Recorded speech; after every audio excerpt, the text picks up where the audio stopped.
see, we are discussed today that is the first step of respiration, that is glycolysis. Actually glycolysis ऐसी process है जो aerobic में भी और anaerobic में कॉमन में होती है. मतलब एरोबिक रिस्पिरेशन में भी और अनारोबिक रिस्पिरेशन दोनों में कॉमन होती है. अभी एरोबिक रिस्पिरेशन में क्या लगता है आपको पता है, ऑक्सीजन लगता है ना. तो यहाँ पे ग्लाइकोलिसिस ऐसी प्रोसेस है कि जिसको ऑक्सीजन की जरूरत नहीं है. अभी ग्लाइकोलिसिस क्या क्या नाम से पहचाना जाता है या ग्लाइकोलिसिस का मीनिंग क्या है? ग्लाइकोज मीन शुगर एंड लाइसिस मीन ब्रेक डाउन. जब शुगर मॉलिक्यूल ब्रेक डाउन होता है उसको बोलते हैं glycolysis. Already I told you कि ये ग्लाइकोलिसिस जो है पहली स्टेप है किसकी? रिस्पिरेशन की. इसका दूसरा नाम क्या है? EMP pathway. ईएमपी का लॉन्ग फॉर्म है एमडेन, मेरहॉफ एंड पैरनास. ये तीन साइंटिस्ट ने इसको प्रपोज किया, इसीलिए नाम दिया गया ईएमपी पाथवे. क्या नाम दिया गया? EMP pathway. It is also called as cytoplasmic respiration, क्योंकि ग्लाइकोलिसिस जो होता है कहां होता है? सेल के साइटोप्लाज्म में होता है, इसलिए नाम दिया गया साइटोप्लाज्मिक रिस्पिरेशन. और ग्लाइकोलिसिस में होता क्या है फिर? सबसे पहले आपको पता है सेल के अंदर ग्लूकोज आता, साइटोप्लाज्म ग्लूकोज आता, फिर वो ग्लूकोज का क्या होता? स्टेप वाइज ब्रेकडाउन होता है. आपको पता होगा ग्लाइकोलिसिस के अंदर 10 स्टेप है. याद रखना, ग्लाइकोलिसिस के अंदर कितने स्टेप है? 10 स्टेप है. और ग्लाइकोलिसिस एक ऐसी साइकिल है, ये साइकिल नहीं बोल सकते इसको, लीनियर पाथवे. लीनियर का मतलब पहला मॉलिक्यूल और लास्ट का मॉलिक्यूल जब अलग अलग होता है उसको बोलते हैं अपन लीनियर पाथवे. लीनियर का मतलब होता है सीधा, जो कि साइकिल के फॉर्म में नहीं बनता मॉलिक्यूल. ठीक है, तो ग्लाइकोलिसिस भी क्या है? एक लीनियर पाथवे. और ग्लाइकोलिसिस में होता क्या है फिर? सबसे पहले ग्लूकोज सेल में आया, ग्लूकोज का क्या हुआ? ब्रेकडाउन हुआ. उसी को बोलते हैं अपन activation of glucose, breakdown of glucose. Okay, या स्लोली ब्रेकडाउन हो रहा है ग्लूकोज का. तो सबसे पहले क्या होता है? ग्लूकोज को एक्टिवेशन करने के लिए एटीपी आती है, और अगर एटीपी आई तो उस प्रोसेस को बोलते हैं फास्फोरिलेशन. क्योंकि साइकिल के अंदर फास्फोरस आया ना, इसलिए नाम दिया गया फास्फोरिलेशन. कौन सा? पहला. मतलब सेल के अंदर फास्फोरस आया, किसके फॉर्म में आया? एटीपी के फॉर्म में आया. मतलब पहला एटीपी यूटिलाइज हुआ. और याद रखना यहाँ पे एंजाइम रहता है, यहाँ पे एंजाइम प्रेजेंट रहता है, that is called as hexokinase. Okay, कहां पे? फर्स्ट स्टेप के अंदर जो एंजाइम है उसका नाम है हेक्सोकाइनेज, जो क्या करता है? ग्लूकोज का ब्रेकडाउन करके क्या बनाता है? ग्लूकोज 6 फॉस्फेट ना. तो पहली स्टेप आपको क्लियर हो गई. पहले स्टेप का नाम है फास्फोरिलेशन 1 या फास्फोरिलेशन ऑफ ग्लूकोज या एक्टिवेशन ऑफ ग्लूकोज, जहां पे एक एटीपी यूटिलाइज हुआ. दूसरी स्टेप क्या बोल रही है? दूसरे स्टेप में क्या होता है? ग्लूकोज का फ्रुक्टोज में कन्वर्शन होता है. क्योंकि आपको पता होगा ग्लूकोज 6 फॉस्फेट और फ्रुक्टोज 6 फॉस्फेट दोनों भी मोनोसैकेराइड है, और ये दोनों एक दूसरे में इंटर कन्वर्ट हो सकते हैं. इसलिए ग्लूकोज 6 फॉस्फेट का और फ्रुक्टोज 6 फॉस्फेट का एक दूसरे में इंटर कन्वर्शन होता है. इसलिए इस पाथवे को बोलते हैं, इस प्रोसेस को बोलते हैं अपन आइसोमराइजेशन. कौन सा? Isomerisation first. Right, isomerisation first बोलते हैं क्योंकि इंटर कन्वर्टेबल है. कौन? ग्लूकोज 6 फॉस्फेट है, फ्रुक्टोज 6 फॉस्फेट. तीसरी स्टेप क्या है बेटा? तीसरी स्टेप में फ्रुक्टोज 6 फॉस्फेट के अंदर, ओके, तीसरी स्टेप में फ्रुक्टोज 6 फॉस्फेट के अंदर क्या हो रहा? और एक फॉस्फेट आ रहा ना. मतलब पहले फॉस्फेट केस कहां कितना था? एक था. अभी कितने आ रहे? 2 आ रहे. अब बोले कहां आते सर? हो एक्चुअली देखिए, मैंने आपको बोला था अगर ग्लूकोज के अंदर कितने कार्बन है? 1 2 3 4 5 6. तो 6 कार्बन में से मैंने बोला था ये ग्लूकोज 6 फॉस्फेट मतलब 6 नंबर कार्बन के ऊपर फॉस्फेट अटैच हुआ था. एंड 1 6 का मतलब फर्स्ट कार्बन के ऊपर भी अटैच हो रहा है फॉस्फेट. कार्बन नंबर 1 के ऊपर फॉस्फेट अटैच हो रहा है एंड 6 के ऊपर भी हो रहा है, इसलिए नाम गिरा 1 6. बायोलॉजी में सभी बातों को प्रूफ होता है, कोई इमेजिनरी नहीं है. 1 6 का मतलब होता है पहला फॉस्फेट कार्बन नंबर 1 के ऊपर अटैच हुआ, दूसरा फॉस्फेट या फॉस्फेट कार्बन नंबर 6 के ऊपर अटैच हुआ, इसलिए पहला नाम था 6 नंबर पे था बोले तो 6 फॉस्फेट था. 1 एंड 6 के ऊपर है तो 1 एंड 6 डाइफॉस्फेट है. क्लियर? कारण बघा पहला क्या बोला मैंने कि पहला जो कार्बन फॉस्फेट बोला था कार्बन नंबर 1 के ऊपर, और दूसरा कार्बन कहां बोल रहा हूं? फॉस्फेट कहां बोल रहा हूं? कार्बन नंबर 1 के ऊपर. तो 1 6 बन गया ना. पहले क्या था? खाली 6 फॉस्फेट था ना. पहले कार्बन नंबर 6 के ऊपर था फॉस्फेट, तो 6 फॉस्फेट नाम था. अभी 1 के ऊपर एक आया और 6 के ऊपर आया, तो क्या नाम गिरा? 1 6 डाइफॉस्फेट. मगर इतना इसका मतलब अभी तक कितने फॉस्फेट आए? 2. मतलब कितने एटीपी आए? 2. इसका मतलब फर्स्ट नंबर स्टेप में एंड थर्ड नंबर स्टेप में क्या होता है? एटीपी यूटिलाइज होते हैं. क्लियर? 3 step okay. चौथी स्टेप में क्या हो रहा है? 6 कार्बन का जो मॉलिक्यूल है ब्रेक हो रहा है, इसलिए नाम दिया गया क्लीवेज. क्या नाम दिया गया? नाम क्लीवेज, और यहाँ पे एंजाइम रहता है क्लीवेज करने के लिए, कौन सा, अल्डोलेज।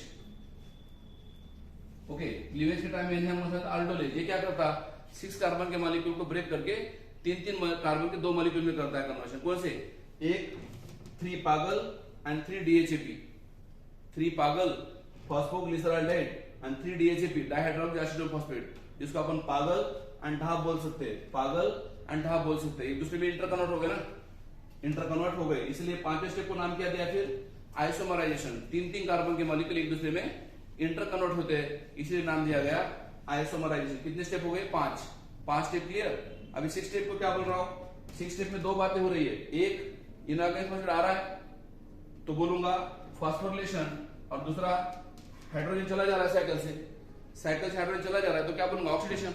अगर साइकिल से हाइड्रोजन चला जा रहा है तो क्या बोलूंगा, ऑक्सीडेशन, और इनऑर्गेनिक फॉस्फेट आ रहा है तो क्या बोलूंगा, फॉस्फोरिलेशन। तो उसका नाम क्या है फिर, ऑक्सीडेटिव फॉस्फोरिलेशन। किसका, स्टेप नंबर 6 का। स्टेप नंबर 6 में 2 बातें हो रही है, एक इनऑर्गेनिक फॉस्फेट आ रहा है तो फॉस्फोरिलेशन, दूसरा हाइड्रोजन चला जा रहा है तो ऑक्सीडेशन, तो इसको बोलते हैं step number 6, that is oxidative phosphorylation. Step number 7 में क्या हो रहा है, एटीपी चला जा रहा है बाहर, फॉस्फेट साइकिल से बाहर निकल जा रहा, तो साइकिल से फॉस्फेट निकल जा रहा बोलूं तो क्या बोलूंगा, डीफॉस्फोरिलेशन। क्या बोलूंगा, डीफॉस्फोरिलेशन, या उसी को बोलते हैं अपन एटीपी सिंथेसिस। डीफॉस्फोरिलेशन के दौरान क्या हो रहा है बेटा, एटीपी सिंथेसिस हो रहा ना। कितने एटीपी बन रहे, 2। कौन से स्टेप में, 7वें स्टेप में। 7 नंबर स्टेप में 2 एटीपी बनते हैं, और इस एटीपी को बोलते हैं अपन सबस्ट्रेट लेवल एटीपी सिंथेसिस बोलते हैं। क्या बोलते हैं, सबस्ट्रेट लेवल एटीपी सिंथेसिस। कितने स्टेप में बने, 7। 8वें स्टेप में क्या हुआ, 8 नंबर स्टेप में मैंने बोला था 3 का 2 हुआ। 3 में क्या था, तीसरे कार्बन के ऊपर फॉस्फेट था। 3 में फॉस्फेट कितने कार्बन के ऊपर था, तीसरे। अभी कहा गया, तीसरे कार्बन से दूसरे कार्बन पे फॉस्फेट शिफ्ट हुआ, इसलिए उसको बोलते हैं म्यूटेशन भी। क्या बोलते हैं, म्यूटेशन। पोजिशनल आइसोमराइजेशन बोलते हैं उसको, या फिर म्यूटेशन बोल सकते हैं। मतलब तीसरे नंबर कार्बन का जो फॉस्फेट है दूसरे कार्बन में चला गया, इसलिए नाम गिरा 3 to 2 और इसको बोलते हैं अपन पोजिशनल आइसोमराइजेशन। कितना आएगा आइसोमराइजेशन यहाँ पे, तीसरा, क्योंकि अभी तक 2 आइसोमराइजेशन हो चुके हैं, अभी तीसरा। चौथा स्टेप क्या है, सॉरी 9 नंबर स्टेप क्या है, dehydration. What is dehydration, removal of water. Water molecule चला गया तो क्या बोलूंगा, डिहाइड्रेशन। ओके, ये तो बहुत इजी है, कुछ बताने की जरूरत नहीं। बाद में क्या बना, पेपा, फॉस्फोइनॉल पायरुविक एसिड। और फाइनली 10 नंबर स्टेप में जो हुआ वो भी इंपॉर्टेंट है। 10 नंबर स्टेप में क्या हुआ, फॉस्फोइनॉल पायरुविक एसिड के 2 मॉलिक्यूल थे, उसका क्या बन गया, 2 पायरुविक एसिड। ऑलरेडी मैंने बोला आपको कि स्टेप नंबर 6 के बाद हर एक स्टेप में याद रखना 2 मॉलिक्यूल ना होते। स्टेप नंबर 6 के बाद जितने भी स्टेप होते हैं उसके अंदर कितने मॉलिक्यूल है, 2 मॉलिक्यूल है। क्योंकि याद रखना मैं क्या बोल रहा हूँ, 6 नंबर स्टेप के बाद हर एक स्टेप ट्वाइस हो रही है। ट्वाइस क्यों बोल रहा हूँ, ये एक मॉलिक्यूल और ये एक मॉलिक्यूल कंबाइन हो रहे ना, ये 3 कार्बन का और ये 3 कार्बन का कंबाइन होकर आगे चला जा रहा है ना, इसलिए स्टेप नंबर 6 के बाद जो ग्लाइकोलाइसिस स्टेप होती है वो कैसे होती है, ट्वाइस होती है। ट्वाइस होती है इसलिए मैंने यहाँ पे लिखा 2 ATP, यहाँ पे लिखा 2 ATP, यहाँ पे लिख रहा हूँ 2 H2O। मतलब जो होता है ट्वाइस होता है, इसलिए लिख रहा हूँ यहाँ पे 2 पायरुविक एसिड। इसका मतलब स्टेप नंबर 6 के बाद जितने मॉलिक्यूल बनते हैं वो ट्वाइस बनते हैं। ट्वाइस का मतलब 2 बनते हैं। क्यों बनते हैं 2? क्योंकि ये 3 कार्बन का मॉलिक्यूल और ये 3 कार्बन का मॉलिक्यूल दोनों मिलके आगे साइकिल प्रोसीड करते हैं। ये हो गया ग्लाइकोलाइसिस के 10 स्टेप। ओके, अब इसको मैंने 2 पार्ट में डिवाइड किया है। फर्स्ट टू 5 को बोला preparatory phase end cleavage. Preparatory क्यों बोला, क्योंकि सेल क्या कर रही है, ग्लूकोज को ब्रेक करने के लिए प्रिपेयर हो रही है ना, तो इसलिए बोला नाम प्रिपरेटरी फेज। और क्लीवेज का मतलब क्या बोला, ब्रेक होता है कौन, 6 कार्बन का कंपाउंड, इसलिए। और इधर क्या बोला, 6 to 10 को क्या बोला, पे ऑफ फेज। पे ऑफ क्यों बोला, क्योंकि यहाँ पे एटीपी बन रहे ना, यहाँ पे एटीपी बन रहे। तो यहाँ पे आप देखते होगे ग्लाइकोलाइसिस में क्या क्या मिल रहा है आपको। एक्चुअली ग्लाइकोलाइसिस में फाइनली आपको क्या मिल रहा है, 2 molecule of pyruvic acid mill रहे, एक। दूसरा एक्चुअली ग्लाइकोलाइसिस में एटीपी 4 मिल रहे, ध्यान से सुनो, 4 मिल रहे, यहाँ पे 2 मिल रहे, यहाँ पे 2 मिल रहे, मतलब एटीपी मिल रहे कितने, 4। मतलब उसमें से 2 यूटिलाइज हो रहे ना यहाँ पे, मतलब 4 एटीपी बन रहे, मतलब उसमें 2 क्या हो रहे, यूटिलाइज हो रहे। तो नेट गेन ऑफ एटीपी कितना है फिर, 2 है। दूसरी बात क्लियर। और तीसरी बात, ग्लाइकोलाइसिस में आपको और एक मिलता है कौन, NADH मिलता है। कितने, 2 NADH बनते हैं। याद रखना, इस NADH से बाद में इलेक्ट्रॉन ट्रांसपोर्ट सिस्टम में 3 एटीपी बनने वाले हैं। कहां पे? इलेक्ट्रॉन ट्रांसफर सिस्टम में। मैं आपको लास्ट में पढ़ाऊंगा। फिलहाल खाली इतना याद रखो कि ग्लाइकोलाइसिस में अभी तक क्या क्या मिला? 2 मॉलिक्यूल ऑफ पायरुविक एसिड मिले, 2 मॉलिक्यूल ऑफ एटीपी मिले और 2 मॉलिक्यूल ऑफ एनएडीएच मिले। ये है आउटपुट किसका? ग्लाइकोलाइसिस का। अब इसको याद कैसे रखें? इसीलिए ट्रिक बोल रहा हूं, बहुत सिंपल ट्रिक है मराठी में। ओके, क्या ट्रिक है?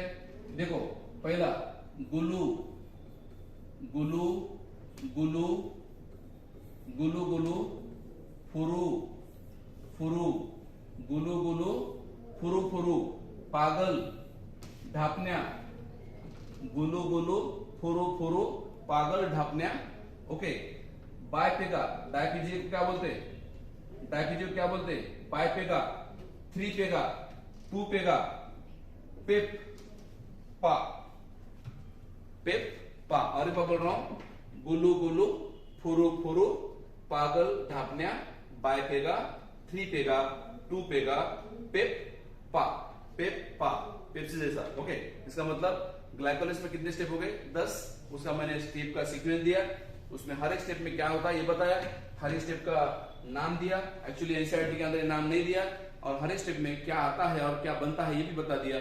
10 स्टेप का पूरा एक्सप्लेनेशन ऑलरेडी दिया है। ओके, और ग्लाइकोलाइसिस ट्रिक भी मैंने बता दी है। अभी देखते हैं कि एनसीईआरटी के अकॉर्डिंग ग्लाइकोलाइसिस क्या कहता है, ग्लाइकोलाइसिस में क्या क्या होता है। तो एनसीईआरटी के अकॉर्डिंग आप देखिए, ग्लाइकोलाइसिस का दूसरा नाम है, ग्लाइकोलाइसिस दूसरा नाम है EMP pathway. EMP means Embden Meyerhof and Parnas ने बताया पाथवे। बाद में ग्लाइकोलाइसिस में क्या होता है? ग्लूकोज का पार्शियल ब्रेकडाउन होता है, क्योंकि यहाँ पे ऑक्सीजन नहीं है ना, ऑक्सीजन नहीं है, और फिर 2 मॉलिक्यूल बनते हैं किसके? पायरुविक एसिड के। कहां पे? साइटोप्लाज्म में बनते हैं, इसलिए इसको अपन साइटोप्लाज्म रिस्पायरेशन बोल सकते हैं। किसने दी ये साइकिल? किसने बताया ग्लाइकोलाइसिस? 3 साइंटिस्ट ने बताया। कौन से 3 साइंटिस्ट? एमडेल, Meyerhof and पैरनास। गुस्टाव एमडेल, ओटो मेयरहॉफ एंड पैरनास, ये 3 साइंटिस्ट है, इसलिए नाम किया ईएमपी पाथवे। और यहाँ पे अनारोबिक रिस्पायरेशन होता है, क्योंकि ऑक्सीजन की जरूरत नहीं है। किसको? ग्लाइकोलाइसिस को ऑक्सीजन की जरूरत नहीं है। बाद में क्या बोला कि प्लांट के अंदर जनरली शुगर रहता है, वो सुक्रोज है। फिर पहले सुक्रोज का क्या होता? ब्रेकडाउन होता। मतलब सुक्रोज का क्या होता? ब्रेकडाउन होके 2 मोनोसैकेराइड बनते ना, क्योंकि सुक्रोज कौन है? डाइसैकेराइड। उसके 2 मोनोसैकेराइड बनते हैं, ग्लूकोज एंड फ्रुक्टोज। और आपको पता है ग्लूकोज एंड फ्रुक्टोज ग्लाइकोलाइसिस में इन्वॉल्व होते हैं ना। आप डायग्राम में देखिए, ग्लाइकोलाइसिस के अंदर ग्लूकोज भी और फ्रुक्टोज भी इन्वॉल्व होते हैं। ओके, और इसको ब्रेक कौन कर रहा है? सुक्रेज या इनवर्टेज। सुक्रोज को ब्रेक करने वाला सुक्रेज या इनवर्टेज, क्योंकि सुक्रोज क्या था? डाइसैकेराइड था, और ये 2 कौन है? मोनोसैकेराइड है। फिर क्या हो रहा है? प्लांट के अंदर ग्लूकोज जो है सुक्रोज से बन रहा है, और बाद में सुक्रोज कहां से आया? फोटोसिंथेसिस से आया एज अ कार्बोहाइड्रेट बोल के, और सुक्रोज का बाद में कन्वर्शन होके क्या बने? इनवर्टेज ने ब्रेक डाउन किया, और क्या बने? ग्लूकोज एंड फ्रुक्टोज बना, और फिर दोनों क्या करे? ग्लाइकोलाइसिस पाथवे में इन्वॉल्व होंगे ना। ग्लाइकोलाइटिक पाथवे में इन्वॉल्व हुए कौन कौन? Glucose and fructose. बाद में क्या बोल रहा हूँ? ग्लूकोज एंड फ्रुक्टोज जो है फॉस्फोलेट होते हैं, मतलब उसके अंदर फॉस्फेट आता ना। ग्लूकोज के अंदर और फ्रुक्टोज के अंदर कौन आता? फॉस्फेट। कौन लाता फॉस्फेट? एटीपी। याद करो, एटीपी फॉस्फेट लाता, इसलिए फॉस्फोलेट होते हैं। फिर ग्लूकोज 6 फॉस्फेट बनता। एंजाइम कौन सा है? पहले स्टेप में हेक्सोकाइनेज। ध्यान सुनो, नीट में आया था क्वेश्चन। ग्लूकोज का कन्वर्शन ग्लूकोज 6 फॉस्फेट में होने के लिए एंजाइम कौन सा होता है? Hexokinase, and it is the isomerisation. बाद में क्या होता है? ग्लूकोज 6 फॉस्फेट का और फ्रुक्टोज 6 फॉस्फेट का एक दूसरे में इंटर कन्वर्शन होता है, इसलिए नाम दिया गया isomerization. Okay, and second step of the metabolism. So these are the 2 monosaccharides. Sucrose कोण आहे? सुक्रोज हा डायसॅकराइड आहे. तर डायसॅकराइडचं ब्रेकडाउन हो काय होतं? मग एक मोनोसॅकेराइड आणि हा एक मोनोसॅकेराइड तयार होतो. So 2 monosaccharides form by breakdown of sucrose. And who break down the sucrose? Enzyme invertase, also called as sucrase. आणि म्हणून काय होतं? सुक्रोज ब्रेकडाउन झाल्यानंतर 2 मोनोसॅकेराइड तयार होतात, आणि मग ते मोनोसॅकेराइड भाग घेतात कशामध्ये? ग्लायकोलायटिक पाथवे. म्हणजे काय रे? ग्लायकोलायसिस मध्ये भाग घेतात ना. कुठं भाग घेतात बघा? ग्लायकोलायसिस मध्ये. पुढे काय होतं बघा?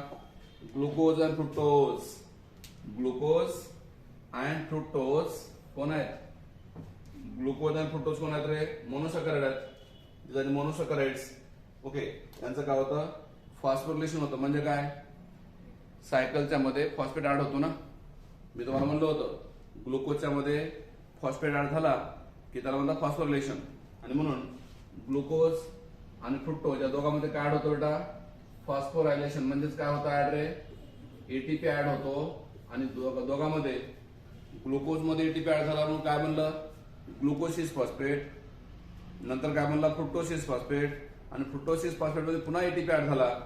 मग एटीपी ऍड किती ठिकाणी झाला? ग्लायकोलिस मध्ये डायग्राम बघा. पहिल्या आणि तिसऱ्या स्टेप मध्ये 2 एटीपी वापरले जातात आणि 7व्या आणि 10व्या स्टेप मध्ये 4 एटीपी तयार होतात. मग तयार झाले किती? 4. वापरले गेले किती? 2. म्हणून net gain of the ATP in glycolysis तुम्हाला सांगितलं होतं मी. Net gain of the ATP in glycolysis किती सांगितले होते? 2 सांगितले होते. मग पुन्हा काय म्हणते एन्झाईम? एन्झाईम मी तुम्हाला पूर्वी सांगितलंय एटीपी ज्या ठिकाणी आला पहिल्या रिएक्शन मध्ये एन्झाईम कोणता आहे? Hexokinase. It is an isomerase. Okay, हेक्झोकायनेजचं म्हणजे ग्लुकोजचं ग्लुकोज 6 फॉस्फेट झालं. ग्लुकोज 6 फॉस्फेटचं काय झालं? फ्रुक्टोज 6 फॉस्फेट झालं. आणि म्हणून substituent state of the metabolism glucose आणि फ्रुक्टोज आर सेम. म्हणजे ग्लुकोजचं मेटाबॉलिझम हो किंवा फ्रुक्टोजचं मेटाबॉलिझम हो, दोघांमध्ये रिएक्शन कशा होतील? सेम होणार आहेत. कारण दोन्ही कोण आहेत? बोथ आर मोनोसॅकराइड आहेत ना. कोण? ग्लुकोज आणि फ्रुक्टोज. ओके, दोन्ही मोनोसॅकराइड आहेत. नंतर थोडं बघा इथं काय म्हणलंय? ग्लुकोज आणि फ्रुक्टोजचं ब्रेकडाऊन कोणी केलं? एन्झाईम हेक्झोकायनेज. काय बनला? Glucose 6 phosphate. आता तुम्हाला प्रश्न पडला असेल की सर हा 6 फॉस्फेट म्हणजे काय? तर मी तुम्हाला काल सांगितलं होतं ग्लुकोजच्या किंवा फ्रुक्टोजच्या 6व्या कार्बनला जर फॉस्फेट अटॅच झाला तर त्याला म्हणतात ग्लुकोज 6 फॉस्फेट. आणि पुन्हा मग काय बनलं? Fructose 6 phosphate. म्हणजे ही कोणती रिएक्शन आहे? पहिली. ही कोणती रिएक्शन आहे? दुसरी. आणि तुम्हाला म्हटलं होतं हे सेकंड रिएक्शन मध्ये काय होतं? हे दोघांचं एकमेकांमध्ये आयसोमरायझेशन होतं ना. आठवा कोणाकोणाचं? ग्लुकोज 6 फॉस्फेट आणि फ्रुक्टोज 6 फॉस्फेट दोघं एकमेकांचे कोण आहेत? आयसोमर आहेत. पुन्हा बघा, पहिली स्टेप तुम्हाला ऑलरेडी क्लिअर आहे. काय झालं पहिल्या स्टेप मध्ये? एटीपी वापरला किती? 1. तिसऱ्या स्टेप मध्ये पुन्हा 1 एटीपी वापरला. म्हणून त्यांनी सांगतात काय? It include 10 step. Who include glycolysis include. एवढा सोपा क्वेश्चन येऊ शकतो की ग्लायकोलिस मध्ये किती स्टेप असतात? 10 स्टेप असतात. त्या प्रत्येक स्टेपचं नाव तुम्हाला लिहून दिले मी. एनसीईआरटी मध्ये स्टेपचे नाव नाहीत तरी तुम्हाला डायग्राम काढताना मी त्याचे नाव लिहून दिले प्रत्येक स्टेपचे. आणि त्या ग्लायकोलिसची ट्रिक पण तुम्हाला सांगितली आहे मी. ट्रिक तुम्हाला पुन्हा रिव्हिजन करतोय बरं की आज. सो डिफरंट एन्झाईम असतात. ATP utilise. एटीपी काय युटिलाइज करतात? किती युटिलाइज करतात? 2. किती एटीपी वापरले आतापर्यंत? कुठल्या स्टेप मध्ये? पहिली आणि तिसरी. आणि म्हणून the conversion of glucose to glucose 6 phosphate झालं. बघा एटीपी तुम्हाला विचारू शकता एक्झाम मध्ये की ग्लायकोलिस मध्ये पहिला एटीपी कुठे वापरला? ग्लायकोलिस मध्ये पहिला एटीपी कुठे वापरला? Conversion of glucose to glucose 6 phosphate वापरला. ग्लुकोज 6 फॉस्फेट होताना पहिला एटीपी वापरला ना. फर्स्ट एटीपी वापरला. And in the conversion of fructose 6 phosphate to fructose 1 diphosphate. आणि दुसरा एटीपी कुठे वापरला? Fructose 6 phosphate to fructose 1,6 diphosphate. वेगळं काय विचारत नाहीत. बुक मध्ये जे आहे तेच विचारतात. पण फक्त आणि फक्त हे सायकल पाठ झाली पाहिजे. सायकल शिवाय हे जमणार नाही. सायकल पाठ झाल्याशिवाय हे तुम्हाला एमसीक्यू सॉल्व्ह होणार नाही. जसं की तुम्हाला विचारलं first ATP formed in between तर ग्लुकोज अँड ग्लुकोज 6 फॉस्फेट. आणि सेकंड एटीपी फॉर्म नाही utilize. First ATP utilize in between glucose and glucose 6 phosphate. आणि second ATP utilize in between. Second ATP कुठे वापरला? फ्रुक्टोज 6 फॉस्फेट आणि fructose 1,6 diphosphate. म्हणजे आता पण एटीपी वापरले किती वापरले? 2. आणि म्हणून त्याला म्हणलो होतो आपण प्रिपरेटरी फेज. आठवा त्याला काय म्हणलो आपण? Preparatory phase. कोणाला? 1 ते 3 ला म्हणतात. 4 फेजला काय म्हणतात? 4 नंबरच्या फेजला. 4 नंबर फेजला काय म्हणतात? Cleavage. What is meaning of cleavage? क्लिवेजचा अर्थ ब्रेक होणं. कोण ब्रेक व्हायलंय? 6 कार्बनचा शुगर. ओके, ब्रेकअप होतो. ओके, किती कार्बनचा आहे? फ्रुक्टोज 1,6 डायफॉस्फेट किती कार्बनचा आहे? फ्रुक्टोज 1,6 डायफॉस्फेट किती कार्बन? 6. म्हणून 6 कार्बनचे काय झाले? 1 molecule of 6 carbon is equal to 2 molecule of 3 carbon. म्हणू शकतो की आपण एका 6 कार्बनचे किती मॉलिक्यूल? बोला 1. तर 3 कार्बनचे किती मॉलिक्यूल? म्हणून या ठिकाणी तुम्हाला असं विचारलं की कुठली स्टेप आहे की ज्यामध्ये 6 कार्बनचं 3 कार्बन मध्ये कन्व्हर्शन होते ग्लायकोलिस मध्ये? तर त्या स्टेपला म्हणतात क्लिवेज. काय म्हणायचं? क्लिवेज. आणि त्या ठिकाणी एन्झाईमचं नाव आहे अल्डोलेज. काय नाव आहे? अल्डोलेज. विसरायचं नाही, एनसीईआरटी दिलं नाही. पुन्हा पाचवी स्टेप काय म्हणाली बघा. पाचव्या स्टेप मध्ये काय होतं? 3 कार्बनचे शुगर आहे तर ट्रायो शुगर म्हणतात. हे तीन कार्बनचे कोण आहेत? ट्रायो शुगर असतात. एकमेकांमध्ये इंटरकन्व्हर्टेबल आहेत ना. म्हणजे कोण? फॉस्फोग्लिसराइड आणि डायड्रॉक्सी एसिटोन फॉस्फेट, ज्याला पागल आणि ढाप म्हणतो आपण. हे कोण आहे? पागल. हे कोण आहे? ढाप. एकमेकांमध्ये काय होतात? इंटरकन्व्हर्शन होतात. म्हणून त्याला पाचव्या स्टेपला नाव दिलंय आयसोमरायझेशन. ऑलरेडी आपण एक्सप्लेन केलं हे सगळं. ओके. पुन्हा काय म्हणतो बघा. फ्रुक्टोज 1,6 डायफॉस्फेट स्प्लिट झाला, ब्रेक झाला आणि काय बनलं रे? 3 कार्बनचे मॉलिक्यूल बनले ना. हे ढाप किती कार्बनचा होता? 3 कार्बनचा. आणि पीजीएल किती कार्बनचा होता? 3 कार्बन 2 बनले ना. 6 कार्बनचं रूपांतर कशामध्ये झालं बेटा? 3 कार्बनच्या 2 मॉलिक्यूल मध्ये झालं. आणि पागल इज ऑक्सिडाइज अँड विथ पागल मध्ये काय ऍड होतं? पुन्हा इनऑर्गॅनिक फॉस्फेट. तुम्हाला लिहून देतो मी. या रिएक्शन मध्ये काय ऍड होतं म्हणलो होतो? एक इनऑर्गॅनिक फॉस्फेट ऍड होतं म्हणलो होतो. म्हणजे कोणता? H3PO4. म्हणून 6वी स्टेप खूप महत्वाची आहे. 6व्या स्टेप मध्ये काय होतं माहितीये का? एक तर इनऑर्गॅनिक फॉस्फेट ऍड होतो आणि काय बनलं मग? 1,3 बायफॉस्फेट. आणि म्हणून त्याला आपण म्हणलं होतं बायपेगा. बीपीजी म्हणजे काय? 6व्या स्टेप मध्ये काय म्हणलं होतं? 2 मॉलिक्यूल ऑफ पागल. आठवा. 2 मॉलिक्यूल ऑफ पागल काय होता? मी तुम्हाला म्हटलं होतं 6व्या स्टेपच्या पुढं प्रत्येक स्टेप मध्ये 2 मॉलिक्यूल इन्व्हॉल्व होतात. का बरं? कारण हे एकमेकांमध्ये इंटरकन्व्हर्ट झाले ना. हे डीएचएपी आणि पीजीएल एकमेकांमध्ये इंटरकन्व्हर्ट झाले. आणि 6व्या स्टेपच्या पुढं प्रत्येक स्टेप मध्ये किती मॉलिक्यूल आहेत? 2. मग ह्याचे किती मॉलिक्यूल असतील? 2. ह्याचे 2. म्हणून 2 दिले बघा. 2 × 2 ना. हे 2 चा अर्थ काय? प्रत्येक स्टेप मध्ये 2 मॉलिक्यूल आहेत. हे आले कुठून 2 मॉलिक्यूल? हे एक आणि हे एक. दोघांनी म्हणून कंटिन्यू केलं ना. कळतं का? बस संपलं. पुढे काय म्हणते? By PG during this redox equivalent. Okay. आणि 2 hydrogen atoms are removed from PGA. लक्ष द्या रे. सायकल मधून 2 हायड्रोजन निघाले बाहेर. पीजीएल मधून 2 हायड्रोजन निघाले बाहेर. आणि निघाले हायड्रोजन कोणा घेतलं? एनएडीनं. आणि रूपांतर कशामध्ये केलं? एनएडीएचनं. म्हणजे लक्षात काय का? इथं गोष्ट काय म्हणायचं नाही. हायड्रोजन निघाले कोणामधून? पीजीएल मधून. म्हणून पीजीएल मधून हायड्रोजन गेले तर पीजीएलचं काय झालं? ऑक्सिडेशन झालं. ज्याच्यामधून हायड्रोजन गेले त्याचं काय झालं? ऑक्सिडेशन झालं. पण निघाला हायड्रोजन घेतला कोण? एनएडीने घेतला. एनएडीचं काय झालं? रिडक्शन झालं. आणि एनएडीचं एनएडीएच झालं ना. बस संपलं. ऑक्सिडेशन रिडक्शन हे साऱ्या गोष्टी आहेत. 5 दिवसावेळेला शिकायच्या गोष्टी आहेत. ओके. आणि मग तुम्हाला माहित आहे इथे एनएडीचं एनएडीएच झालं कारण सायकल मधला निघाला हायड्रोजन कोणा घेतला? एनएडीने घेतला. आणि एनएडीचं काय बनलं? NaDH बनला. पुढं बायपीजीए बिकम 3PGA. पुन्हा बायपीजीचं काय झालं? 3PGA. आणि त्या ठिकाणी काय होतं? एनर्जी यील्ड होते. That is help in the form ATP. आपण बोललो होतो 7व्या स्टेप मध्ये किती टीप बनतात? 2. तुम्हाला 2 कसं काय सर? कारण आपण म्हणलो होतो ना 2 मॉलिक्यूल. 6व्या स्टेपच्या पुढे मॉलिक्यूल किती म्हणलो? 2. म्हणजे आता एटीपी किती बनतील 7व्या स्टेप मध्ये? 2 एटीपी बनले ना. म्हणून 7व्या स्टेप मध्ये काय होतं? बायपीजीए मधला एक फॉस्फेट निघून जातो. आणि फॉस्फेट निघाल्यानंतर तो फॉस्फेट कुठल्या फॉर्म मध्ये बाहेर पडतो? एटीपीच्या फॉर्म मध्ये बाहेर पडतो. आणि तुम्हाला प्रश्न विचारला की in which step the first ATP formed. ATP तयार कुठे झाला? तर 7व्या स्टेप मध्ये एटीपी तयार झाला. कळलं बेटा? 7व्या स्टेप मध्ये एटीपी बनला. नंतर पुढं काय होतं बघा. नेक्स्ट 7वी स्टेप संपली. नंतर 8व्या स्टेप मध्ये काय होलंय? 8वी स्टेप खूप सोपी आहे. 3PGA 2PGA होतंय. 3PGAचं 2PGA होतंय. कसं होतंय? 8व्या स्टेप मध्ये काय होतं म्हणून तुम्हाला मी 8वी स्टेप सगळ्यात सोपी आहे.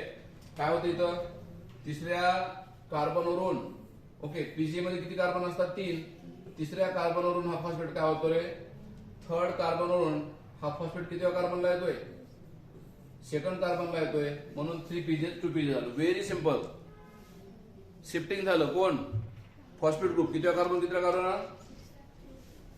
कार्बनवरून 2nd कार्बनवरून कोण शिफ्ट झाला? हा. म्हणून एटीपी ऑल्सो फॉर्मड. दुसरा एटीपी कुठं बनला बेटा? 2nd एटीपी कुठं बनतो? 10व्या स्टेप मध्ये. म्हणजे कोणाचं कन्व्हर्शन कोणामध्ये होताना? 2-फॉस्फेनॉल पायरुवेटचं रूपांतर 2 पायरुविक ऍसिड मध्ये होताना. म्हणजे आतापर्यंत एटीपी किती बनले मग? 4.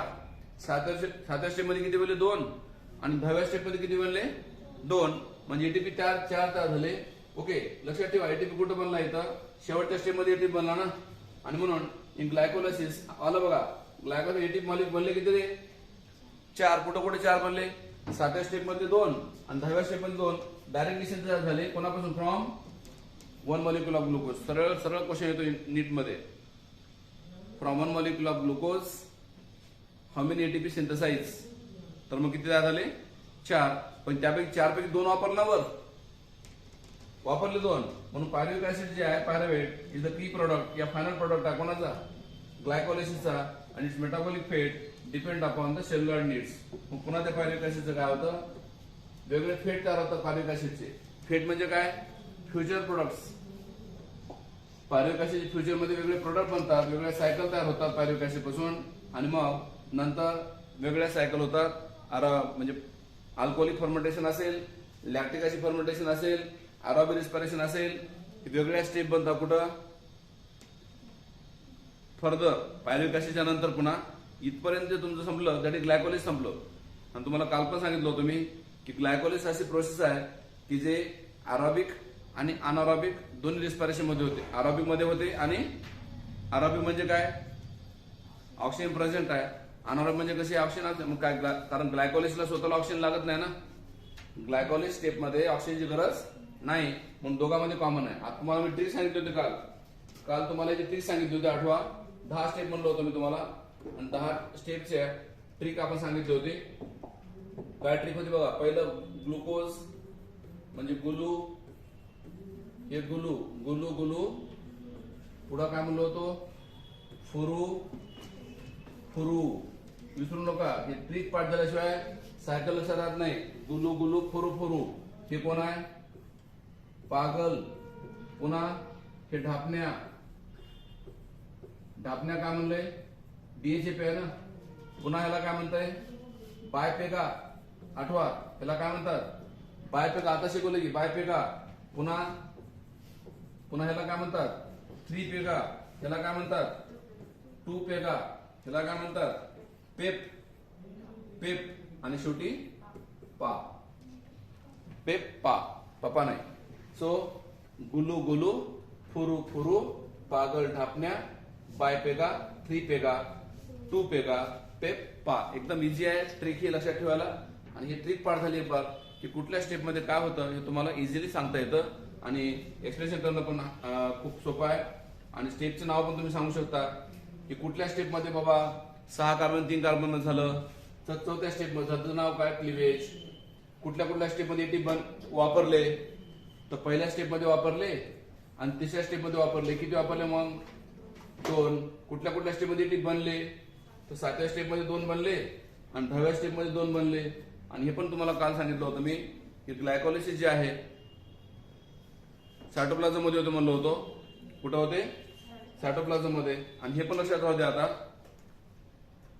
की ग्लायकोलिसिस जी प्रोसेस आहे ना ओके ती कोणाला अपोजिट आठवते का बघा तुम्हाला it reverse to the reduction phase of the Calvin cycle. तुम्हाला केल्विन सायकल आठवते का बघा रिडक्शन फेज केल्विन सायकलची रिडक्शन फेज आठवते का. तिथे काय म्हणलं होतं ग्लुकोज बनतं ना शेवटी कोणापासून बनतं ग्लुकोज बनलं होतं पीजीए पासून. मग ह्या ग्लायकोलिसिसला काय म्हणतात रिव्हर्सल किंवा त्या केल्विन सायकलच्या रिडक्शन फेजला म्हणतात रिव्हर्सल ग्लायकोलिसिस. का कारण केल्विन सायकलचे रिडक्शन फेज जे आहे त्याच्या हे अपोजिट आहे. कारण केल्विन सायकल मध्ये रिडक्शन फेज मध्ये काय होतं ग्लुकोज बनायचं आठवा किंवा काढून बघा. केल्विन सायकलच्या रिडक्शन फेज मध्ये ग्लुकोज बनायचा इथं ग्लुकोज ब्रेक व्हायलाय उलट व्हायलंय. काय का व्हायलंय तिकडे बघा केल्विन सायकल मध्ये तुम्ही शिकलात ह्या पीजीए पासून आपण कंटिन्यू केलं पीजीए हे 2 पुन्हा हे असं होतं ना केल्विन सायकल मध्ये. आता इथं असं आहे असं उलट ओके म्हणजे ग्लुकोज फॉस्फेट फ्रुक्टोज म्हणजे याला म्हणतात reverse to the reduction phase of Calvin cycle. तर अशा प्रकारे ग्लायकोलिसिस पूर्ण संपलेला आहे असं आपण कन्सिडर करतोय. नंतर पुढचा जो पॉइंट आहे that is glycolytic pathway EMP pathway झाल्यानंतर पायरुव्हिक ऍसिड बनला ना. ग्लायकोलिसिस नंतर काय बनला रे पायरुव्हिक ऍसिड बनला. आणि पायरुव्हिक ऍसिडचे 3 फेट आहेत. फेटचा अर्थ काय फ्युचर प्रोडक्ट्स कोणाचे